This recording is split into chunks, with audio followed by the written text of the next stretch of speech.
बाबा कहाँ जा रहे हैं आप लोग? कहाँ पे जा रहे हैं आप लोग? अच्छा अच्छा, क्या मांग है आप लोग का? आश्रित जो बचा हुआ है उनको बहाल कर बिहार राज्य दफदार चौकीदार पंचायत के। अच्छा अच्छा, 2014 में कौन जिला घर वाला?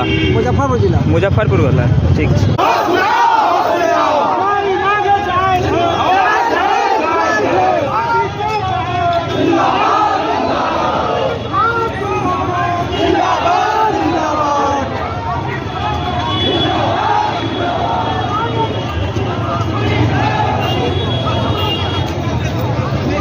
क्या मांग है आप लोग की? मांग क्या है? वही चौकीदारी दफेदार की मांग है। चौकीदारी दफेदारी का किस चीज का मांग है? आश्रित को बहाली के लिए। आशीष के बाद आश्रितों की बहाली चाहिए हम लोग को आश्रितों की बहाली चाहिए। अच्छा। सभी लंबी आवेदन है उन्हें पूरा किया 14 से लेकर 26 तक सभी अनुसूचित से बहाल किया जाए हम लोग को। ऑन कीजिए, ऑन।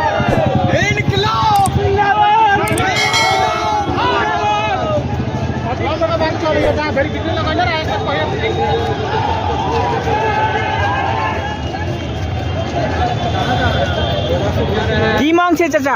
हम लोग चौकीदार दफेदार के बहाली के लिए जा रहे हैं। अच्छा अच्छा, एक 90 से अभी तक बहाली हम लोग का नहीं हुआ है। जब तक रोड पर और हम लोग बिहार सरकार बात नहीं मांगते तो हम लोग कहाँ पे जा रहे हैं आप लोग? करेंगे जा रहे हैं विधानसभा विधानसभा घेराव करने के लिए जा रहे हैं।